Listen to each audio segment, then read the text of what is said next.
ಮತ್ತೊಂದು ಹಗರಣದ ಸುಳಿಗೆ ಸಿಲುಕಿದ್ರ ಸಿದ್ದರಾಮಯ್ಯ. ಮೂಡಾ ನಿರಾಳದ ಬೆನ್ನಲ್ಲೇ ಗಣಿ ಗಂಡಾಂತರ ಶುರುವಾಗುತ್ತಾ? ಗವರ್ನರ್ ಅನುಮತಿ ಕೊಟ್ರೆ ಸಂಕಷ್ಟ ಫಿಕ್ಸ್. ಇದುವೇ ಚದುರಂಗದ ಮೊದಲ ಸ್ಟೋರಿ.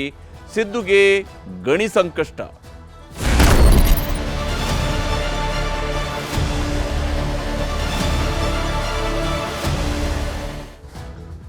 ಮುಖ್ಯಮಂತ್ರಿ ಸಿದ್ದರಾಮಯ್ಯನವರ ಮೊದಲ ಅವಧಿಯಲ್ಲಿ ಅವರು ಮುಖ್ಯಮಂತ್ರಿ ಆಗಿದ್ದಂಥ ಸಂದರ್ಭದಲ್ಲಿ ಹ್ಯೂಬ್ಲೋ ವಾಚ್ ಕಟ್ಟಿದ್ರು ಅನ್ನುವಂಥ ಒಂದು ಆರೋಪದ ಹಿನ್ನೆಲೆಯಲ್ಲಿ ನೋಡಿ ಈ ರೀತಿಯಾದಂತಹ ಕಾಸ್ಟ್ಲಿ ಗಿಫ್ಟ್ಗಳನ್ನು ಪಡ್ಕೊಳ್ತಿದ್ದಾರೆ ಅನ್ನುವಂಥ ಆರೋಪವನ್ನು ಎದುರಿಸಿದರು.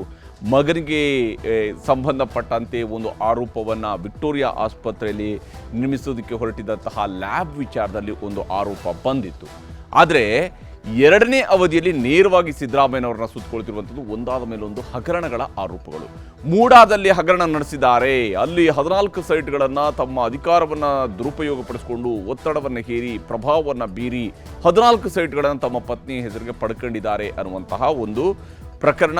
ಸದ್ಯಕ್ಕೆ ಸಿದ್ದರಾಮಯ್ಯನವರಿಗೆ ಅದರಲ್ಲಿ ರಿಲೀಫ್ ಸಿಕ್ಕಿದ್ರೂ ಕೂಡ ಇಡಿಯವರು ತಮ್ಮ ಕಾನೂನು ಹೋರಾಟವನ್ನು ಕಾನೂನು ಸಮರವನ್ನು ಮುಂದುವರಿಸಿದ್ದಾರೆ. ಗೊತ್ತಿಲ್ಲ ಏನಾಗುತ್ತೆ, ಅದು ಮುಂದಕ್ಕೆ ಏನೇನಾಗುತ್ತೆ ಅನ್ನೋಂಥದ್ದು ಇದ್ದೇ ಇದೆ. ಎರಡನೇದು, ಅದರಿಂದ ಏನೋ ಸ್ವಲ್ಪ ರಿಲೀಫ್ ಸಿಕ್ಕಿತ್ತು, ಸಿದ್ದರಾಮಯ್ಯನವರು ಆರಾಮಾದ್ರು ನಿರಾಳರಾದ್ರು ಅಂತ ಹೇಳ್ಕೊಂಡಿರುವಂಥ ಸಂದರ್ಭದಲ್ಲಿ ಈಗ ಮತ್ತೊಂದು ಸಂಕಷ್ಟ ಸಿದ್ದರಾಮಯ್ಯನವರನ್ನ ಸುತ್ತಿಕೊಳ್ಳೋದಕ್ಕೆ ರೆಡಿ ಆಗ್ತಾ ಇದೆ. ಮೂಡಾ ರಿಲೀಫ್ ಬೆನ್ನಲ್ಲೇ ಸಿಎಂಗೆ ಮತ್ತೊಂದು ಸಂಕಷ್ಟ ಈಗ ಎದುರಾಗ್ತಾ ಇರುವಂಥದ್ದು. ಸಿದ್ದರಾಮಯ್ಯನವರ ವಿರುದ್ಧ ಬರೋಬ್ಬರಿ 500 ಕೋಟಿ ರೂಪಾಯಿಗಳ ಕಿಕ್ ಬ್ಯಾಕ್ ಆರೋಪ ಈಗ ಕೇಳಿ ಬಂದಿದೆ. ಸಿದ್ದರಾಮಯ್ಯನವರು 500 ಕೋಟಿ ರೂಪಾಯಿಗಳ ಕಿಕ್ ಬ್ಯಾಕ್ ಅನ್ನು ಪಡೆದಿದ್ದಾರೆ ಅಂತ ಹೇಳಿ, ಇದಕ್ಕಾಗಿ ಪ್ರಾಸಿಕ್ಯೂಷನ್ಗೆ ಅನುಮತಿಯನ್ನು ಕೊಡಿ ಅಂತ ಹೇಳಿ ರಾಜ್ಯಪಾಲರಿಗೆ ಅರ್ಜಿಯನ್ನು ಸಲ್ಲಿಸಲಾಗಿದೆ. ಗಣಿ ಗುತ್ತಿಗೆ ನವೀಕರಣಕ್ಕೆ 500 ಕೋಟಿ ರೂಪಾಯಿ ಕಿಕ್ ಬ್ಯಾಕ್ ಆರೋಪ ಇದರಲ್ಲಿ ಇರುವಂಥದ್ದು. ಭ್ರಷ್ಟಾಚಾರ ನಿಗ್ರಹ ಕಾಯ್ದೆಯ ಅಡಿಯಲ್ಲಿ ಪ್ರಾಸಿಕ್ಯೂಷನ್ಗೆ ಅನುಮತಿ ನೀಡಿ ಅಂತ ಹೇಳ್ಕೊಂಡು ಕೇಳಿಕೊಂಡಿದ್ದಾರೆ. ಮತ್ತು ಸಾಮಾಜಿಕ ಕಾರ್ಯಕರ್ತ ರಾಮಮೂರ್ತಿ ಗೌಡ ಇದಕ್ಕೆ ಸಂಬಂಧಪಟ್ಟಂತಹ ಯಾವ ಸೆಕ್ಷನ್ಗಳ ಅಡಿಯಲ್ಲಿ ತನಗೆ ಪ್ರಾಸಿಕ್ಯೂಷನ್ಗೆ ಅನುಮತಿ ಬೇಕು ಅನ್ನೋದನ್ನು ಕೂಡ ವಿವರಿಸಿದ್ದಾರೆ. ಇದರ ಮೂಲಕವಾಗಿ ಗಣಿ ಗುತ್ತಿಗೆ ನವೀಕರಣಕ್ಕೆ 500 ಕೋಟಿ ರೂಪಾಯಿಯಷ್ಟು ಕಿಕ್ ಬ್ಯಾಕ್ ಅನ್ನು ಪಡೆದಿರುವಂತಹ ಆರೋಪ ಸಿದ್ದರಾಮಯ್ಯನವರ ವಿರುದ್ಧ ಮಾಡಿರುವಂಥದ್ದು. ಇದು ಇವತ್ತು ಈಗಿನ ಎರಡನೇ ಅವಧಿಯಲ್ಲಿ ಸರ್ಕಾರ ನಡೆಸಿದಂತಹ ಸಂದರ್ಭದಲ್ಲಿ ಅಕ್ರಮ ಎಸಗಿದ್ದಾರೆ ಅಂತೇಳಿ ಅಲ್ಲ, 2015ರಲ್ಲಿ ಅಂದರೆ ಮೊದಲ ಅವಧಿಯಲ್ಲಿ ಮುಖ್ಯಮಂತ್ರಿ ಆಗಿದ್ದಂತಹ ಸಂದರ್ಭದಲ್ಲೇನೆ ಸಿದ್ದರಾಮಯ್ಯನವರು ಅಕ್ರಮ ಎಸಗಿದ್ದಾರೆ ಅನ್ನುವಂಥ ಆರೋಪವನ್ನು ಮಾಡಲಾಗಿದೆ. 2011ರಲ್ಲಿ ಸಿದ್ದರಾಮಯ್ಯನವರ ನೇತೃತ್ವದಲ್ಲಿ ಬೆಂಗಳೂರಿನಿಂದ ಬಳ್ಳಾರಿ ತನಕ ಪಾದಯಾತ್ರೆಯನ್ನು ನಡೆಸಲಾಗಿತ್ತು. ಯಾವ ಕಾರಣಕ್ಕಾಗಿ? ಅಕ್ರಮ ಗಣಿಗಾರಿಕೆಯ ವಿರುದ್ಧ. ಅವತ್ತು ರೆಡ್ಡಿ ಸೋದರರು ಶಾಸನ ಸಭೆಯೊಳಗಡೆ ಸವಾಲು ಹಾಕಿದ್ರು, ಬನ್ನಿ ನೀವು ತಾಕತ್ತಿದ್ರೆ ಬಳ್ಳಾರಿಗೆ ಅನ್ನುವಂತಹ ಸವಾಲು ಎಸೆದಾಗ ಭುಜ ತಟ್ಟದಂತಹ ಸಿದ್ದರಾಮಯ್ಯನವರು ಬಳ್ಳಾರಿ ತನಕ ಪಾದಯಾತ್ರೆಯಲ್ಲಿ ಹೋಗಿದ್ರು. ಅದು 2013ರಲ್ಲಿ ಕಾಂಗ್ರೆಸ್ನ ಅಧಿಕಾರ ಹಿಡಿಯುವಂತಹ ವಿಚಾರದಲ್ಲಿ ಬಹಳ ಪ್ರಮುಖ ಪಾತ್ರವನ್ನು ವಹಿಸಿದಂಥ ಒಂದು ಹೋರಾಟ ಆಗಿತ್ತು. ಈಗ ಅದೇ ಸಿದ್ದರಾಮಯ್ಯನವರ ವಿರುದ್ಧ ಗಣಿ ಗುತ್ತಿಗೆಯನ್ನು ಅಕ್ರಮವಾಗಿ ನವೀಕರಣ ಮಾಡಿಕೊಟ್ಟಿದ್ದಾರೆ, ಹರಾಜು ಹಾಕುವ ಬದಲಿಗೆ ನವೀಕರಣ ಮಾಡಲಾಗಿದೆ ಅನ್ನೋ ಆರೋಪ ಇದೆ. ನಿಮಗೆ ಆ ಆರೋಪದ ವಿವರವನ್ನು ನೀಡ್ತಾ ಹೋಗ್ತೀನಿ. ಬಹಳ ಮುಖ್ಯವಾಗಿ ಸಿದ್ದರಾಮಯ್ಯನವರಿಗೆ ಯಾವ ಕಾರಣಕ್ಕಾಗಿ ಇಲ್ಲಿ ಗಣಿ ಸಂಕಷ್ಟ ಎದುರಾಗ್ತಾ ಇದೆ, ಏನಿದೆ ಇಲ್ಲಿರುವಂಥ ಆರೋಪದ ಹುರುಳೇನು, ಎಷ್ಟು ಮಟ್ಟಿಗೆ ಇದಕ್ಕೆ ರಾಜ್ಯಪಾಲರು ಪ್ರಾಸಿಕ್ಯೂಷನ್ಗೆ ಅನುಮತಿ ಕೊಡ್ಬೋದು, ಒಂದು ವೇಳೆ ಪ್ರಾಸಿಕ್ಯೂಷನ್ಗೆ ಅನುಮತಿ ಕೊಟ್ಟರೆ ಏನಾಗುತ್ತೆ, ಇವೆಲ್ಲವನ್ನು ಕೂಡ ನಿಮಗೆ ನಾನು ಹೇಳ್ತೀನಿ. 2015ರಲ್ಲಿ 8 ಗಣಿಗಳ ಗುತ್ತಿಗೆಯನ್ನು ನವೀಕರಣ ಮಾಡಿದ್ರು ಅಂದಿನ ಮುಖ್ಯಮಂತ್ರಿ ಆಗಿದ್ದಂತಹ ಸಿದ್ದರಾಮಯ್ಯನವರೇ ಈ ಅನುಮತಿಯನ್ನು ಕೊಡ್ತಾರೆ. ಅಂದರೆ ಸಿದ್ದರಾಮಯ್ಯನವರ ನೇತೃತ್ವದ ಸಂಪುಟದ ಮೂಲಕವಾಗಿ ಅನುಮೋದನೆಯನ್ನು ಪಡ್ಕೊಂಡು ನವೀಕರಣವನ್ನು ಮಾಡಿಕೊಡ್ತಾರೆ. ಇದರಲ್ಲಿ ನೇರವಾಗಿ ಸಿದ್ದರಾಮಯ್ಯನವರು ಭಾಗಿಯಾಗಿದ್ದಾರೆ ಅನ್ನುವಂಥ ಆರೋಪ. ಹರಾಜು ಹಾಕುವ ಬದಲಿಗೆ ನವೀಕರಣ ಮಾಡಿದ್ದಾರೆ ಸಿದ್ದರಾಮಯ್ಯನವರು ಅಂತೇಳಿ.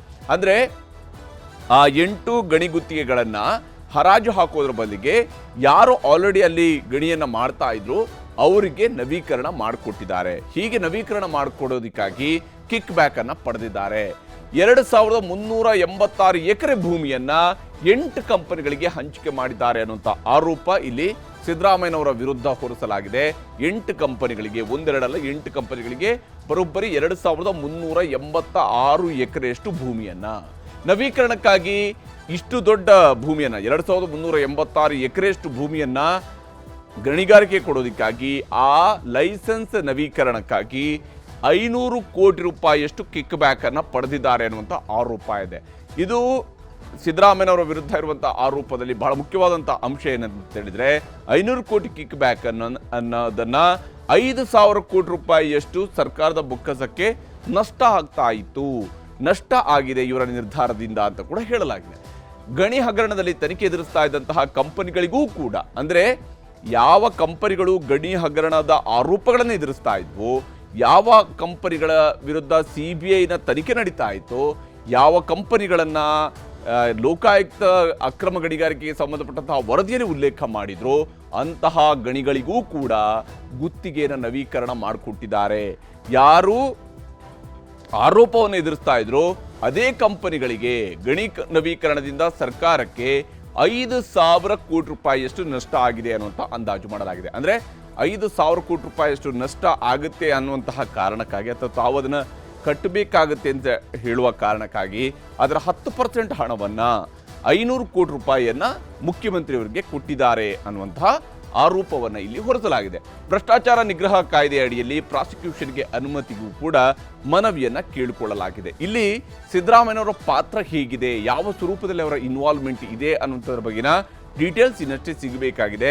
ಯಾಕಂದರೆ ಸಿದ್ದರಾಮಯ್ಯನವರು ಖುದ್ದಾಗಿ ಈ ರೀತಿಯಾದಂತಹ ಒಂದು ನವೀಕರಣ ಮಾಡಿಕೊಟ್ಟಾಗ ಕಿಕ್ ಬ್ಯಾಕ್ಗೆ ಸಂಬಂಧಪಟ್ಟಂಥ ಏನಾದರೂ ಪುರಾವೆಗಳು ಇದಾವ ಅನ್ನೋದು ಬಹಳ ಮುಖ್ಯ ಆಗುತ್ತೆ. ಯಾಕಂದರೆ ಹಿಂದೆ ನಮ್ಮದೇ ರಾಜ್ಯದಲ್ಲಿ ಒಬ್ಬರು ಮುಖ್ಯಮಂತ್ರಿಯವರ ಅವಧಿಯಲ್ಲಿ ನವೀಕರಣ ಮಾಡಿಕೊಟ್ಟಿದ್ದಾರೆ, ಅಥವಾ ಒಂದು ಗಣಿ ಕಂಪನಿಯಿಂದಾಗಿ ಅವರದೇ ಆದಂತಹ ಒಂದು ಟ್ರಸ್ಟ್ಗೆ ಚೆಕ್ ಮೂಲಕವಾಗಿ ಹಣ ಪಡೆದಿದ್ದಾರೆ ಅನ್ನೋಂಥ ಆರೋಪವೂ ಕೂಡ ಇತ್ತು.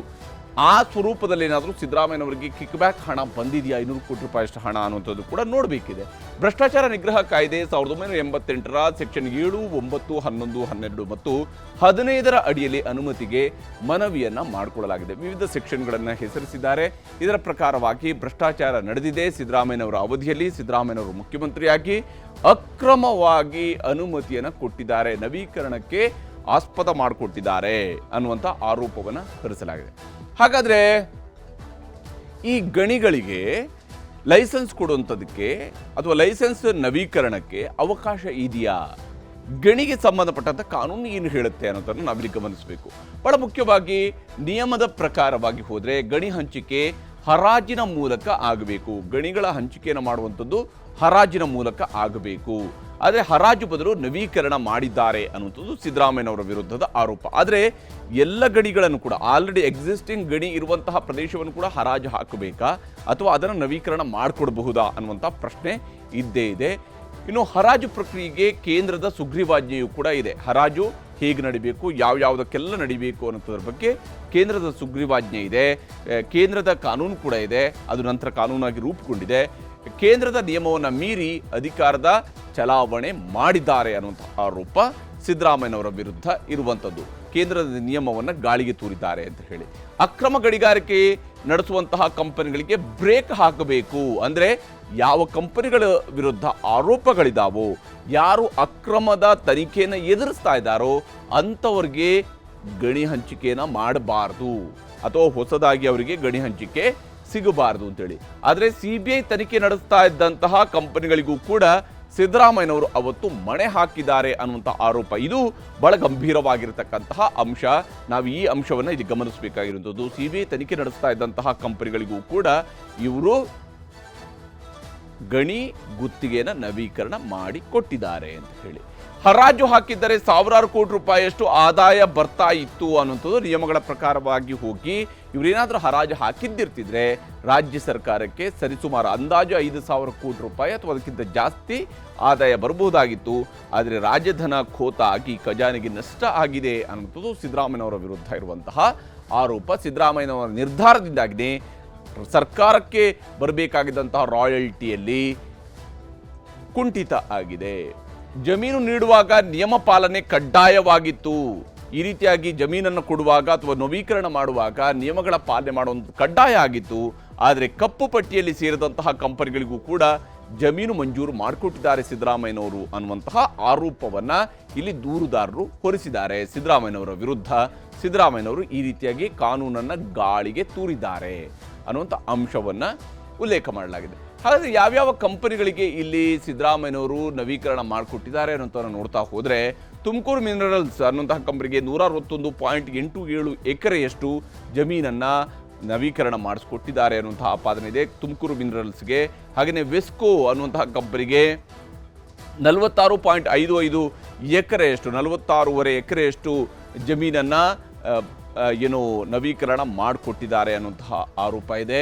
ರಾಮ್ಗಢ ಅಥವಾ ಡಾಲ್ಮಿಯಾ ಮಿನರಲ್ಸ್ ಆ ಕಂಪನಿಗೆ 828.6 ಎಕರೆ, ಅತಿ ದೊಡ್ಡದಾದಂತಹ ಕಂಪನಿ 828.6 ಎಕರೆಯಷ್ಟು ಜಮೀನನ್ನು ಡಾಲ್ಮಿಯಾ ಮಿನರಲ್ಸ್ಗೆ ಮಾಡಿಸ್ಕೊಟ್ಟಿದ್ದಾರೆ, ನವೀಕರಣ ಮಾಡಿಸ್ಕೊಟ್ಟಿದ್ದಾರೆ ಅನ್ನುವಂಥದ್ದು. ಇಲ್ಲಿಗೆ ಹತ್ರ 1,000 ಎಕರೆಯಷ್ಟು ಆಯಿತು. ಇನ್ನು ಕರ್ನಾಟಕ ಲಿಮ್ಕೋ ಈ ಕಂಪನಿಗೆ 40.47 ಎಕರೆಯಷ್ಟು ಜಮೀನನ್ನು ಮಂಜೂರು ಮಾಡಿಕೊಟ್ಟಿದ್ದಾರೆ ಪುನರ್ ನವೀಕರಣದ ಮೂಲಕವಾಗಿ ಅಥವಾ ಲೈಸೆನ್ಸ್ ನವೀಕರಣದ ಮೂಲಕವಾಗಿ. ಇನ್ನು ಕಾರ್ಗನೂರು ಮಿನರಲ್ಸ್ ಕಂಪನಿಗೆ 498.57 ಎಕರೆಯಷ್ಟು ಜಮೀನನ್ನು ಕಾರ್ಗನೂರು ಮಿನರಲ್ಸ್ ಕಂಪನಿಗೆ ನವೀಕರಣ ಮಾಡಿಸಿಕೊಟ್ಟಿದ್ದಾರೆ ಅಂತ ಹೇಳಿ. MEL ಅಥವಾ BBH ಈ ಕಂಪನಿಗೆ 259.52 ಎಕರೆಯಷ್ಟು ಜಮೀನನ್ನು ಮಂಜೂರು ಮಾಡಿಕೊಟ್ಟಿದ್ದಾರೆ, ನವೀಕರಣ ಮಾಡಿಕೊಟ್ಟಿದ್ದಾರೆ ಲೈಸೆನ್ಸನ್ನು. ಅಂದರೆ ಇವುಗಳಲ್ಲಿ ಸರಿಯಾದಂತಹ ನಿಯಮಗಳ ಪಾಲನೆ ಆಗಿಲ್ಲ ಅಂಥೇಳಿ. ಉಪೇಂದ್ರನ್ ಮೈನ್ಸ್ ಈ ಕಂಪನಿಗೆ 112.3 ಎಕರೆಯಷ್ಟು ಜಮೀನನ್ನು ಸಿದ್ದರಾಮಯ್ಯ ಸರ್ಕಾರ ಪುನರ್ ನವೀಕರಣ ಮಾಡಿಕೊಟ್ಟಿತ್ತು. ಅವರ ಲೈಸೆನ್ಸ್ ಕೂಡ ಏನು ಅದರ ಅವಧಿ ಮುಕ್ತಾಯ ಆದಾಗ ನವೀಕರಣ ಮಾಡಿಕೊಟ್ಟಿದ್ದಾರೆ. ಇನ್ನು ಜಯರಾಮ್ ಮಿನರಲ್ಸ್ ಈ ಕಂಪನಿಗೆ 29.35 ಎಕರೆಯಷ್ಟು ಜಮೀನನ್ನು ನವೀಕರಣ ಮಾಡಿಕೊಡಲಾಗಿದೆ. ಅಂದರೆ ಇವಿಷ್ಟು ಕಂಪನಿಗಳಿಗೆ ನವೀಕರಣ ಮಾಡಿಕೊಡೋದ್ರ ಮೂಲಕವಾಗಿ ಸುಮಾರು 2,386 ಎಕರೆಯಷ್ಟು ಜಮೀನನ್ನು ಈ ಕಂಪನಿಗಳಿಗೆ, ಯಾವ ಕಂಪನಿಗಳು ಅಲ್ಲಿ ಆಲ್ರೆಡಿ ಮೈನಿಂಗ್ ಮಾಡ್ತಿದ್ವು ಆ ಕಂಪನಿಗಳಿಗೆ ಜಮೀನನ್ನು ಅಲಾಟ್ ಮಾಡಿದ್ದಾರೆ, ಅಥವಾ ಯಾವ ಕಂಪನಿಗಳು ಮುಂಚಿತವಾಗಿ ಆ ಜಮೀನನ್ನು ತಮ್ಮ ಹೆಸರಿಗೆ ಪಡ್ಕೊಂಡಿದ್ವು, ಗುತ್ತಿಗೆಯನ್ನು ಪಡ್ಕೊಂಡಿದ್ವು, ಅದೇ ಕಂಪನಿಗಳಿಗೆ ಲೈಸೆನ್ಸನ್ನು ನವೀಕರಣ ಮಾಡಿಕೊಡಲಾಗಿದೆ.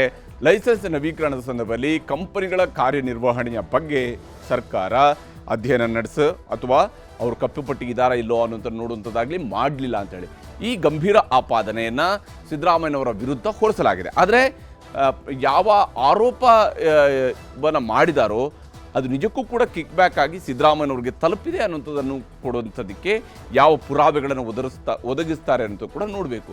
ಇಲ್ಲಿ ಯಾವಾಗ ಇಂಥದ್ದೊಂದು ದೂರು ಬಂತು, ಗವರ್ನರ್ ಈಗಾಗಲೇ ರಾಮಮೂರ್ತಿ ಗೌಡ ಅವ್ರನ್ನ ದೂರನ್ನು, ಅವ್ರು ಕೊಟ್ಟಂತಹ ದೂರನ್ನು ಸ್ವೀಕಾರ ಮಾಡಿದ್ದಾರೆ. ಥಾವರ್ಚಂದ್ ಗೆಹ್ಲೋಟ್ ಅವರು ಕರೆಸ್ಕೊಂಡು ಮಾತನಾಡಿದ್ದಾರೆ. ದೂರುದಾರರ ಜೊತೆಗೆ ಸುದೀರ್ಘವಾಗಿ ಚರ್ಚೆಯನ್ನು ಕೂಡ ಗವರ್ನರ್ ಅವರು ನಡೆಸಿದ್ದಾರೆ. ಅಂದರೆ ಯಾವ ರೀತಿಯಾದಂತಹ ಆಪಾದನೆ ಇದು, ಯಾವ ಕಾರಣಕ್ಕಾಗಿ ಆಪಾದನೆ ಇದು, ಅದಕ್ಕೆ ಪೂರಕವಾದಂತಹ ಡಾಕ್ಯುಮೆಂಟ್ಸ್ ಏನಿದೆ, ಅದಕ್ಕೆ ಪೂರಕವಾದಂಥ ಸಾಕ್ಷಿಗಳೇನಿದ್ದಾವೆ. ಯಾಕಂದರೆ ಗವರ್ನರ್ ಪ್ರತಿ ಬಾರಿ ಪ್ರಾಸಿಕ್ಯೂಷನ್ಗೆ ಅನುಮತಿ ಕೊಡುವಂಥದ್ದು, ಅದನ್ನು ನಾಳೆ ದಿವಸ ಇಲ್ಲಿ ರೀಪೋರ್ಟ್ ಹಾಕೋದು ಅಂತ ಹೇಳಿದರೆ ಗವರ್ನರ್ ಅವರ ಮೇಲೂ ಕೂಡ ಒಂದು ಸಂಶಯ ಬರುತ್ತೆ. ಗವರ್ನರ್ ಬೇಕಂತಲೇ ರಾಜಕೀಯದ ಕಾರಣಕ್ಕಾಗಿ ಅಷ್ಟೇ ಸಿದ್ದರಾಮಯ್ಯನವರ ಮೇಲೆ ಬಂದಂತಹ ಅರ್ಜಿಗಳಿಗೆಲ್ಲ ಪ್ರಾಸಿಕ್ಯೂಷನ್ಗೆ ಅನುಮತಿ ಕೊಡ್ತಾರೆ ಅಂತ ಆಗಬಾರ್ದು ಅನ್ನುವಂತಹ ದೃಷ್ಟಿಯಿಂದಲೋ ಏನೋ ಥಾವರ್ಚಂದ್ ಗೆಹ್ಲೋಟ್ ಅವರು ಈಗಾಗಲೇ ಅವರನ್ನು ಕರೆಸಿ, ದೂರುದಾರನ ಕರೆಸಿ ಸುದೀರ್ಘವಾಗಿ ಚರ್ಚೆಯನ್ನು ನಡೆಸಿದ್ದಾರೆ. ಅದಾದ ನಂತರ ಸಾಲಿಸಿಟರ್ ಜನರಲ್ ಬಳಿಯಲ್ಲೂ ಕೂಡ ಚರ್ಚಿಸಿ ತೀರ್ಮಾನವನ್ನು ಕೈಗೊಳ್ತೀನಿ ಅನ್ನುವಂತಹ ಭರವಸೆಯನ್ನು ರಾಮಮೂರ್ತಿ ಅವರಿಗೆ ನೀಡಿದ್ದಾರೆ. ಇದೇ ಸಂದರ್ಭದಲ್ಲಿನೇ ಏನು ಈಗಾಗಲೇ ಸಲ್ಲಿಕೆ ಆಗಿರುವಂತಹ ದೂರಿನ ಕಾನೂನು ಪ್ರಕ್ರಿಯೆಗಳನ್ನು ನಾನು ಆಗಲೇ ಹೇಳಿದೆ, ಕಿಕ್ ಬ್ಯಾಕ್ ಹೋಗಿದ್ರೆ ಯಾವ ಸ್ವರೂಪದಲ್ಲಿ ಹೋಗಿದೆ ಅನ್ನೋದಕ್ಕೆ ಪೂರಕವಾದಂಥ ಯಾವುದಾದ್ರೂ ದಾಖಲೆಗಳು ಇದ್ದರೆ ಸಿದ್ದರಾಮಯ್ಯನವ್ರಿಗೆ ಇಂಥವರ ಮೂಲಕವಾಗಿ ಈ ಸ್ವರೂಪದಲ್ಲಿ ಹಣ 500 ಕೋಟಿ ರೂಪಾಯಿ, ಅದು 1-2 ಕೋಟಿ ರೂಪಾಯಿ ಅಲ್ಲ, 500 ಕೋಟಿಯಂತಹ ದೊಡ್ಡ ಪ್ರಮಾಣದ ಹಣ ಸಿದ್ದರಾಮಯ್ಯನವ್ರಿಗೆ ಹೇಗೆ ತಲುಪಿದೆ ಅನ್ನೋದನ್ನು ಎಸ್ಟಾಬ್ಲಿಷ್ ಮಾಡೋದಕ್ಕೆ ಸಾಧ್ಯ ಆಗುತ್ತಾ ಅನ್ನೋಂಥ ನಿಟ್ಟಿನಲ್ಲಿ ಕಾನೂನು ವಿಭಾಗದ ಅಭಿಪ್ರಾಯಕ್ಕೂ ಕೂಡ ಗವರ್ನರ್ ಅವರು ಕಳಿಸಿದ್ದಾರೆ. ನಾಳೆ ದಿವಸ ಇದಕ್ಕೆ ಪ್ರಾಸಿಕ್ಯೂಷನ್ಗೆ ಅನುಮತಿ ಕೊಟ್ಟರೆ ಇದು ಕೋರ್ಟ್ನಲ್ಲಿ ಸ್ಟ್ಯಾಂಡ್ ಆಗುತ್ತಾ, ಈ ಪ್ರಕರಣ ತನಿಖೆಯ ಸಂದರ್ಭದಲ್ಲಿ ಇದಕ್ಕೆ ಪೂರಕವಾದಂತಹ ಎವಿಡೆನ್ಸ್ಗಳು ಸಿಗ್ತಾವಾ, ಈ ದೃಷ್ಟಿಯಿಂದಲೂ ಕೂಡ ಕಾನೂನು ಸಲಹೆಯನ್ನು ಪಡೆಯುವಂತಹ ಪ್ರಯತ್ನವನ್ನು ಗವರ್ನರ್ ಥಾವರ್ಚಂದ್ ಗೆಹ್ಲೋಟ್ ಅವರು ಮಾಡಿದ್ದಾರೆ. ಭ್ರಷ್ಟಾಚಾರ ನಿಗ್ರಹ ಕಾಯ್ದೆ ಅಂಶಗಳ ಪರಿಶೀಲನೆಯನ್ನು ಕೂಡ ಇದೇ ಸಂದರ್ಭದಲ್ಲಿ ಮಾಡಲಾಗ್ತಾ ಇದೆ.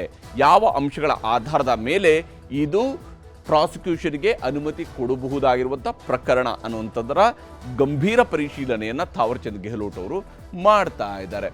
ಆದರೆ ಒಂದು ವೇಳೆ ಪ್ರಾಸಿಕ್ಯೂಷನ್ಗೆ ಅನುಮತಿ ಕೊಟ್ಟರು ಅಂತ ಅಂದರೆ ರಾಜ್ಯಪಾಲರಿಗೆ ಸಂಪೂರ್ಣವಾಗಿ ಕನ್ವಿನ್ಸ್ ಆಗಿ ಪಬ್ಲಿಕ್ ಒಪಿನಿಯನ್ ನಂತರ ಏನು ಬರುತ್ತೆ ಬಿಡುತ್ತೆ ಸೆಕೆಂಡ್ರಿ, ಆದರೆ ಗವರ್ನರ್ ಆಗಿದ್ದುಕೊಂಡು ತಾನು ಏನು ಕ್ರಮವನ್ನು ಕೈಗೊಳ್ಳಬೇಕು ಅದನ್ನು ಮಾಡ್ಕೊಳ್ಳೋದಕ್ಕೆ ಪೂರಕವಂತ ಕನ್ವಿನ್ಸ್ ಆಗುವಂತಹ ವಿಚಾರಗಳು ಅವ್ರಿಗೆ ಬಂದಟ್ಟಾದರೆ ಒಂದು ವೇಳೆ ಅವರು ಪ್ರಾಸಿಕ್ಯೂಷನ್ಗೆ ಕೊಡ್ಬೋದು. ಒಂದು ವೇಳೆ ಗವರ್ನರ್ ಅವರು ಪ್ರಾಸಿಕ್ಯೂಷನ್ಗೆ ಕೊಟ್ಟರೆ ಏನಾಗುತ್ತೆ, ಆ ಅನುಮತಿ ಸಿಕ್ಕರೆ ಏನಾಗುತ್ತೆ ಅಂತ ಹೇಳಿದರೆ ಕಾನೂನು ವಿಭಾಗದ ಸಲಹೆಯನ್ನು ಪಡೆದು ಪ್ರಾಸಿಕ್ಯೂಷನ್ ಬಗ್ಗೆ ರಾಜ್ಯಪಾಲರು ತೀರ್ಮಾನವನ್ನು ಕೈಗೊಳ್ಳಬಹುದು. ಅದು ಅವರಿಗೆ ದತ್ತವಾಗಿರತಕ್ಕಂಥ ಅಧಿಕಾರ ಅದನ್ನು ಅವರು ಮಾಡಬಹುದು. ಗಣಿಗುತ್ತಿಗೆ ನವೀಕರಣದಲ್ಲಿ ಅಕ್ರಮ ಕಂಡು ಬಂದರೆ ಪ್ರಾಸಿಕ್ಯೂಷನ್ಗೆ ಅನುಮತಿ ನೀಡುವಂತಹ ಸಾಧ್ಯತೆ ಇದ್ದೇ ಇದೆ. ಅವರಿಗೆ ಪ್ರೈಮಾ ಫೇಸಿ ಇಲ್ಲಿ ಗಣಿಗುತ್ತಿಗೆಯನ್ನು ಪಡ್ಕೊಂಡಿರ್ತಕ್ಕಂಥದ್ದಲ್ಲಿ ಅದರ ನವೀಕರಣದಲ್ಲಿ ಅಕ್ರಮ ನಡೆದಿದೆ ಅನ್ನುವಂತಹ ಒಂದು ಲೈನ್ ಕರೆಕ್ಟಾಗಿ ಸಿಕ್ತು ಅಂತ ಹೇಳಿದ್ರು ಕೂಡ ಪ್ರಾಸಿಕ್ಯೂಷನ್ಗೆ ಅನುಮತಿಯನ್ನು ಕೊಡಬಹುದು. ಅಥವಾ ನಿಯಮಗಳನ್ನು ಉಲ್ಲಂಘನೆ ಮಾಡಿದ್ದಾರೆ, ನಿಯಮಗಳ ಉಲ್ಲಂಘನೆ ಆಗಿದೆ ಅಂತ ಹೇಳಿ ಆದ ತಕ್ಷಣವೇ ಯಾವ ಕಾರಣಕ್ಕೆ ನಿಯಮ ಉಲ್ಲಂಘನೆ ಮಾಡ್ತಾರೆ? ಏನು ರಾಜ್ಯ ಸೇವೆಗಾಗಿಯಾ, ರಾಜ್ಯ ಅಭಿವೃದ್ಧಿಗಾಗಿ ನಿಯಮ ಉಲ್ಲಂಘನೆ ಮಾಡ್ತಾರಾ, ಅಥವಾ ಸ್ವಂತ ಅಭಿವೃದ್ಧಿಗಾಗಿ ಉಲ್ಲಂಘನೆ ಮಾಡ್ತಾರಾ ಅನ್ನುವಂಥ ಪ್ರಶ್ನೆ ಉದ್ಭವ ಆಗುವಂಥ ಸರ್ವೇ ಸಾಮಾನ್ಯ ಸಹಜ. ಹೀಗಾಗಿ ಪ್ರಾಸಿಕ್ಯೂಷನ್ಗೆ ಅನುಮತಿ ನೀಡಿದರೆ ಲೋಕಾಯುಕ್ತ ಅಥವಾ CBI ಮೂಲಕವಾಗಿ ತನಿಖೆ ನಡೆಸುವಂತಹ ಸಾಧ್ಯತೆಯೂ ಕೂಡ ಇರುತ್ತೆ. ಅಂದರೆ ದೂರುದಾರರು ಒಮ್ಮೆ ರಾಜ್ಯಪಾಲರಿಂದ ಅನುಮತಿಯನ್ನು ಪಡ್ಕೊಂಡ ನಂತರ ಮತ್ತೆ ಕೋರ್ಟ್ ಮೊರೆ ಹೋಗಬೇಕಾಗುತ್ತೆ.